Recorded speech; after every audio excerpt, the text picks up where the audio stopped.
안녕하세요. 번연자 시사TV의 번연자입니다. 오늘 너무 충격적인 선고가 있었죠. 김건희에 대해서 알선수재 위반만 일부 유죄가 인정되고 주가 조작, 정치자금법 위반에 대해서는 전부 무죄가 선고가 됐어요. 그리고 특검이 그 김건희에 대해서 징역 15년을 구형했을 때도 너무 낮다 이런 비판이 있었는데 징역 1년 8월만 선고됐습니다. 너무 충격적인 좀 판단인데요. 정말 납득이 안 됩니다. 서울중앙지법 형사합의 27부에 우인성 판사가 이런 판결을 했는데요. 우리가 보통 그 형사 재판에 있어서 판사들이 판결을 할 때 유죄와 무죄를 형사의 판사의 자유심증주의에 의해서 판결을 하게 됩니다. 특히 이제 그 명백히 증거가 있으면 증거대로 판결하면 되지만 우리가 간혹 증거만 있고 명백한 증거가 없는 경우가 많잖아요. 특히 이렇게 알선수재나 뇌물 같은 경우에는 그 위법하는 사람들이 그걸 쉬쉬하기 때문에 증거가 남는 경우가 거의 없습니다. 이럴 경우에 인제 판사가 정황 증거를 통해서 자유심증에 의해서 유죄인지 무죄인지를 판결을 해야 되는데 지금 이번에 그 우인성 판사의 판결을 보면 자유심증을 제대로 해야 될 때는 안 하고 안 해야 될 때는 하는 이런 경우가 너무 많았던 것 같아요. 예를 들어서 지금 도이치모터스 주가 조작 같은 경우에도 우리가 지금 여러 가지 녹취를 통해서 분명히 이 시세 조정이 있었다는 것을 김건희가 그걸 인식했다는 거는 너무나 잘 우리가 알 수 있잖아요. 이걸 갖다가 분명히 우판사도 지금 우인성도 인정을 한 거예요. 그러니까 시세 조정에 대해서 미필적으로라도 인식을 했다는 겁니다. 그런데 공범은 아니라는 거예요. 이게 지금 납득이 되는 겁니까? 그러면서 하는 말이 우리가 그 미필적으로도 그 이 시세 조정을 했다는 것을 알면서도 공범이 아닐 수 있다는 것을 얘기하면서 또 방조 혐의에 대해서는 판단하지 않았답니다. 지금 이런 경우는 정말 납득이 안 되는데 우리가 보통 이 보이스피싱이라든지 주가 조작이라든지 이런 조직 범죄 같은 경우에는 요즘 역할 분담이 굉장히 분명하기 때문에 위법 사항에 대한 인식만으로도 공모 공동정범으로 판단되는 경우가 굉장히 많습니다. 이건 대법원 판결까지 이렇게 되는 경우가 많아요. 근데 위법 행위를 분명히 인식했는데도 불구하고 공범이 아니라고 이렇게 판단하는 거. 그러면 어떤 지금 이런 자본주의에서 제일 중요한 주식시장이 완전히 형용화되는데 어떻게 이걸 그러면 이 주가 조작범들을 갖다가 우리가 징벌할 수가 있겠어요? 말이 됩니까 이게? 그리고 지금 너무나 어이없는 게 방조 혐의에 대해서는 판단하지 않는다 이런 말을 했는데 뉘앙스상 방조는 우리가 인정될 수 있다라는 이런 뉘앙스인데 그러면 우리가 이정관 판사가 지금 한덕수 재판을 할 때 우리가 그 내란 중요 임무 종사에 대해서 특검이 기소를 안 하니까 공소장 변경을 갖다가 요청을 하지 않았었어요, 판사가? 우리가 이런 형사 재판에 있어서 가장 중요한 것은 실체적 진실을 가리는 거니까 만약에 본인이 방조 혐의는 인정이 된다라고 판단을 했으면 공소장을 변경해라. 라고 그렇게 특검에게 지시를 하거나 뭐 그렇게 건의를 할 수 있는 거 아니겠어요? 근데 그거는 하지 않고 방조 혐의에 대해서는 또 판단을 안 한다고 했다는 거죠. 정말 이게 납득이 안 되는 이건 무조건 지금 봐주기 위한 판단이 아닌가 이런 생각이 들 정도로 납득이 안 되는데요.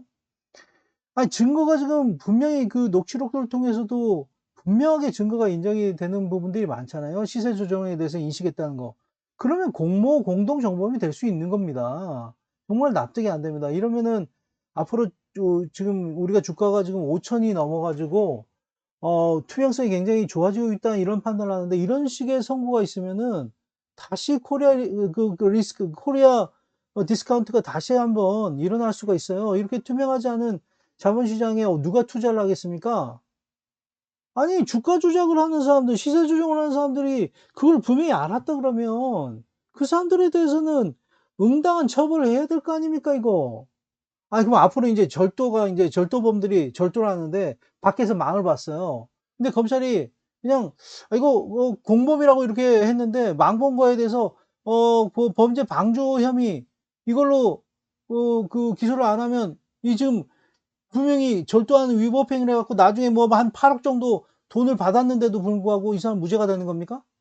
지금 1억도 아니라 8억의 부당이익을 얻었는데도 어떻게 무죄가 되는 겁니까? 지금 납득이 안 됩니다. 이거는 뭐 정치자금법 위반도 마찬가지예요. 지금 정치자금법 위반에 있어서도 명태균이가 지금 김건희하고 계약서를 안 썼답니다. 아니 무슨 위법행위를 하는데 계약서를 씁니까? 아니 이거는 아까 도이치모터스 주가 조작에서도 마찬가지예요. 아니 블록딜을 하는데 수수료를 줬기 때문에 그게 무죄의 증거가 될 수 있다는 거예요. 아니 이런 위법행위 하는 사람들이 허술하게 위법행위를 합니까? 마치 주가 조작을 하지 않은 것처럼 모든 증거를 갖다가 만들어 놓고 위법행위를 하잖아요. 아니 수수료를 준 거 갖고 이 시세 조정이 분명한데 우리가 지금 블록딜 같은 걸 일반인이 그걸 알고 블록딜을 할 수 있습니까? 평생 가야 누가 블록딜을 합니까? 아니 장외에서 이렇게 거래하는 걸 누가 합니까? 시세 조정을 알고 했고 거기다 수수료를 줬고 거기에 대해서 아니 자기가 돈을 많이 못 벌었다고 항의한 게 무죄의 증거가 될 수 있다고 생각하는데 아니 50% 이익이 될 걸 30% 36% 밖에 이익이 안 됐다고 항의하는 게 그게 무죄의 증거가 될 수 있는 거예요? 아니 이 분명한 증거가 있는 걸 갖다 이런 식으로 판단하면 어떻게 합니까? 정말 납득이 안 돼. 정치자금법 위반해서 무슨 계약서? 아니 이런 위법 행위를 갖다 할 때 계약서를 쓰면서 위법 행위를 한 사람이 누가 있습니까? 말도 안 되는 거죠. 그리고 특히 명태균이가 이렇게 여론 조작을 이렇게 해 놓고 여론조사 결과를 갖다가 김건희한테 얘기를 하고 김건희가 김영선 공천에 개입한 내용에 대해서 윤석열이 알 수 없었다 이런 취지로 얘기하는데 그러면 그 녹취록은 뭡니까? 윤석열이가 김영선이 수고했으니까 이번에 한번 김영선을 한번 봐주라는 식으로 이렇게 얘기한 거 뭡니까 그거는? 결국 또 그게 실질적으로 실행이 됐잖아요. 그 정도면 충분히 김건희하고 윤석열의 공모 혐의가 입증이 되는 겁니다. 그런데 김건희가 윤석열한테 말했다는 증거가 없다는 거예요. 이게 말이 됩니까 이게? 우리가 박근혜하고 최순실 같은 경우에는 부부도 아닌데 경제 공동체라고 엮어가지고 지금 대법원 판결이 났잖아요. 지금 김건희 같은 경우에는 누구나 다 아는 것처럼 대통령실을 갖다 공유했고 이 주변에 있는 김건희 주변 대통령실 주변의 인물들을 재판정에서 증거를 제대로만 증언을 청취했다면 김건희가 정치에 있어서 상당히 개입했다는 걸 다 누구나 알 수 있단 말이에요. 일종의 정치 공동체입니다. 그리고 그것이 실질적으로 녹취에서 나와 있고 그게 실행이 됐고 그렇다면 이거는 알선수재도 아니라 뇌물 혐의로 이거는 의율되는 게 맞다고 저는 생각하는데 이게 완전히 무죄가 됐어요. 이게 여러분 납득이 됩니까? 그리고 지금 이 통일교 알선수재에 있어서도 그러니까 아까 정치자금법도 아니고 제가 명태균 같은 경우도 정치자금법 위반 혐의는 당연히 유죄고 뇌물까지 가야 되는 건 아닌가 나는 이렇게 생각하고 지금 알선수재도 마찬가지예요. 이것도 알선수재가 아니라 저는 뇌물이라고 생각하는데 이것도 일부 무죄가 나왔어요. 특히 샤넬법 같은 경우도 무죄가 나오고 그다음에 그라프만 유죄가 나왔어요. 이게 납득이 됩니까? 지금 통일교가 자신들의 이익을 위해서 일련의 뇌물 행위를 갖다 한 거 아닙니까? 샤넬도 주고 또 그라프도 주고 여러 가지 금품을 제공을 했잖아요. 근데 날짜별로 이걸 따로따로 생각할 필요가 있나요?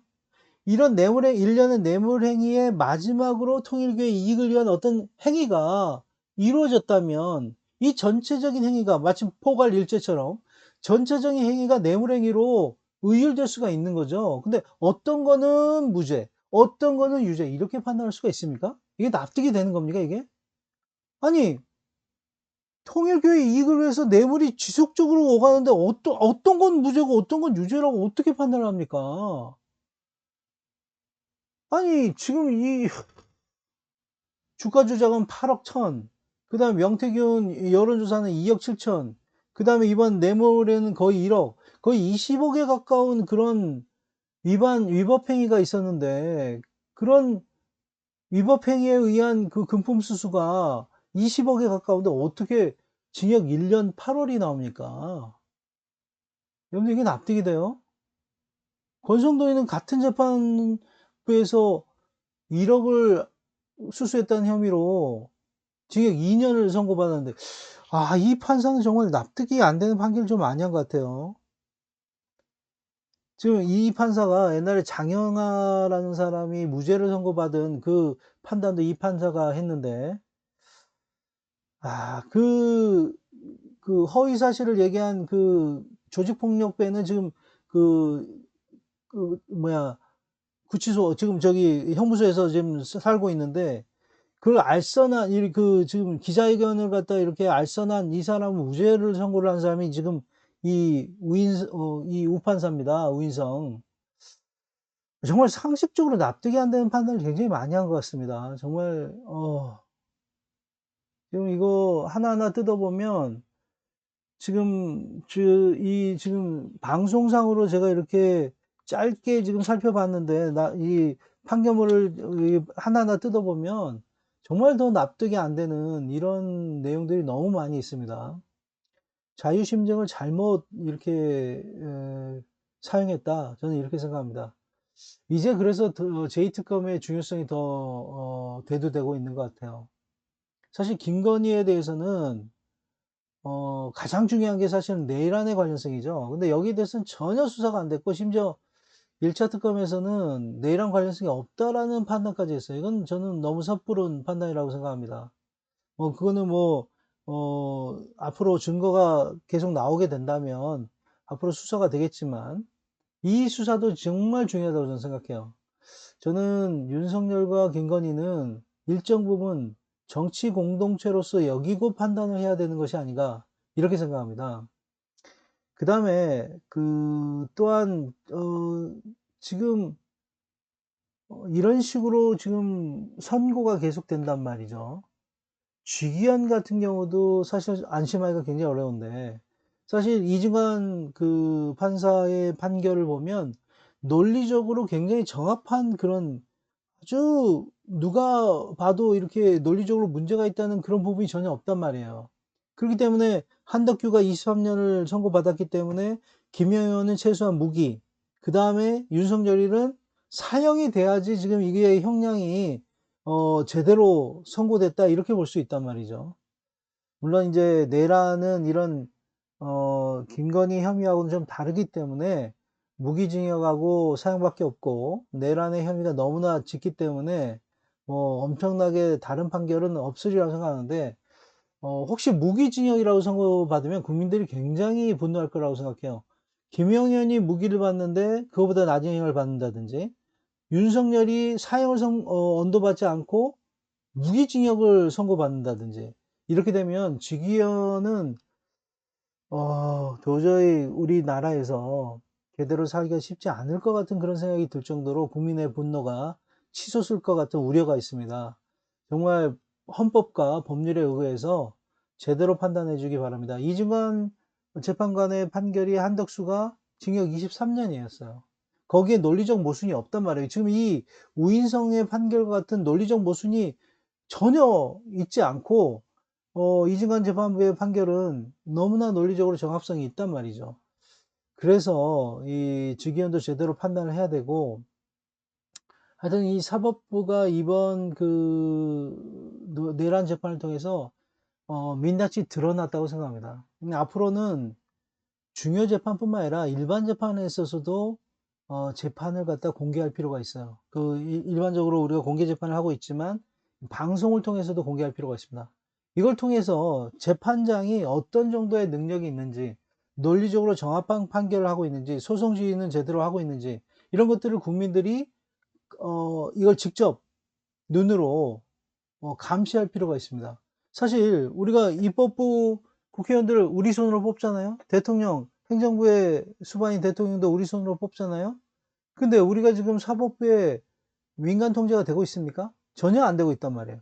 그러니까 최소한 재판을 갖다가 우리가 방송을 통해서 지켜보면서 이 판사가 소송지휘를 제대로 하고 있는지 그리고 논리적 정합성을 갖고 어 증거를 제대로 수집하고 있는지, 이런 것들을 우리가 감시할 필요가 있다는 생각이 듭니다.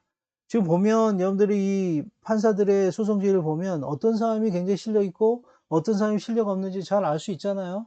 그러니까 사법부도 굉장히 개혁해야 되고, 여러 가지 이런 식으로 이제 하다못해 아주 사소한 재판 중계라든지 이런 것부터 시작해서 판사 등용에 있어서도 이건 획기적인 변화가 필요합니다.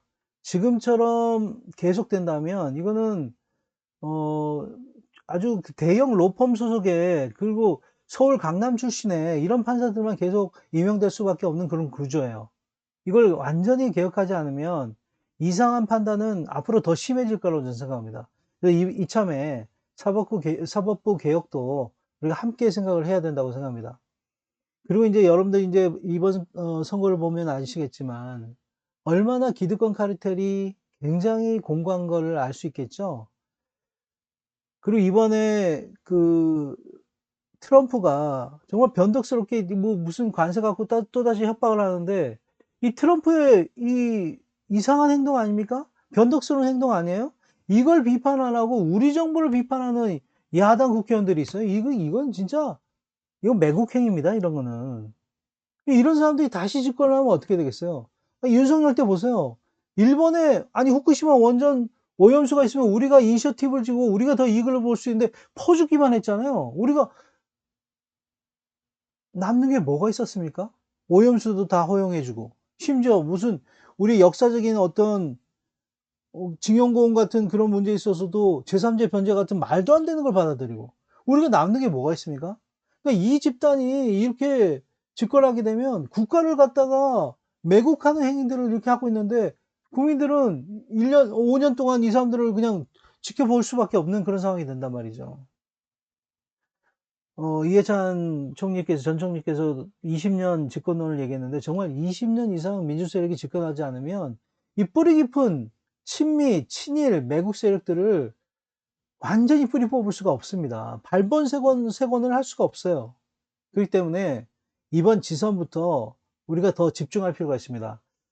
저는 사실 이 민주당이 조국혁신당하고 통합했을 때 어떤 좋은 점이 있을까 많이 고민을 했는데, 역시 다시 한번 생각을 할 필요가 있습니다. 지금 이 보수 기득권 카르텔의 뿌리가 너무 공고하기 때문에 우리가 민주개혁 세력이 모두 통합해서 이 뿌리 깊은 기득권 카르텔을 갖다 무찌를 필요가 있다고 저는 생각합니다. 물론 사실은 이건 나중에, 뭐 시간이 굉장히 중요한 문제니까 나중에 따로 한 30분 이상 여러분들하고 같이 논의해 보겠는데, 민주당과 조국혁신당이 통합했을 때 가장 중요한 건 시너지 효과입니다. 시너지 효과가 나지 않는다면 통합하지 않는 게 낫고, 시너지 효과가 난다면 통합하는 게 낫습니다. 근데 지금 이렇게 보수 기득권 카르텔이 이렇게 공고하다는 걸 알면 서로 좀 양보해 가지고 시너지 효과를 발휘할 수 있도록 하지 않으면 안 된다는 거, 나중에 한번 다시 한번 구체적으로 한번 얘기해 보도록 하겠습니다. 이 정치는 생물이기 때문에 지금 이런 선거를 보면 우리가 상당히 민주개혁 세력이 서로 단결하지 않으면 이 뿌리 깊은 보수 카르텔을 없애기는 너무 어렵다. 이번 지선부터 앞으로 있는 모든 선거에서 철저하게 승리하지 않으면 결국은 김건희, 윤석열이 사면될 수밖에 없다. 그러니까 이 보수 내란 세력들이 집권하게 되면 윤 어게인이 다시 나올 수밖에 없다. 그럼 이 트럼프가 이 미국을 갖다가 후퇴시키는 것처럼, 윤석열이 우리나라를 후퇴시켰던 것처럼 또다시 대한민국이 후퇴된다. 우리 지난 3년의 윤석열의 3년 동안 대한민국이 엄청나게 후퇴했잖아요. 지금 이재명 정부가 그걸 회복하는 과정입니다. 이거는 지금 너무나 잘하고 있어요. 그 국가가 완전히 뭐 AI도 뭐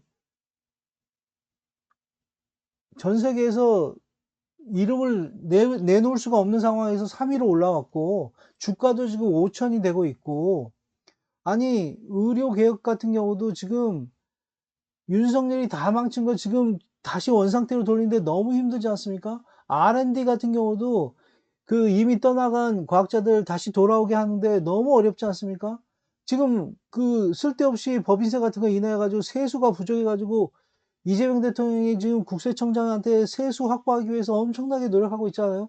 지금 이건 지금 죽을 힘을 다해서 이재명 정부는 원상태로 복구하기 위해서 노력하고 있는데, 윤석열이 지지했던 이 인간들은 미안한 줄 모르고 무슨 헛소리, 지금 트럼프가 변덕 부리는 것 같고 오히려 이재명 정부를 갖다 욕하고 있어요. 이런 매국 세력이 어딨어요. 자기들이 잘못한 건 전혀 그냥 부끄러워하지 않고. 이런 세력들이 집권하면 윤석열, 김건희는 사면됩니다. 김건희 같은 경우는 1년 잘못하면, 물론 지금 이 제2 종합특검에서 제대로 수사를 해서 다시 추가 입건을 해야 되고 기소를 해야 되겠지만, 만약 그러지 못하면 1년 8개월 후에 그냥 걸어 나올 수도 있어요, 지금. 김건희하고 윤석열이가 사면되지 않게 하기 위해서는 지금부터 있는 모든 선거에서 단결해서 반드시 승리해야 된다는 거 명심해 주기 바랍니다. 자, 오늘 여기까지. 어, 정말 너무 화가 나서 잠도 안 올 것 같은데 김건희 선거에 대해서 말씀드렸습니다. 감사합니다. 제가 지금 아직까지 힘이 너무 미약해요. 여러분들 구독과 좋아요 좀 많이 눌러주시기 바랍니다. 감사합니다.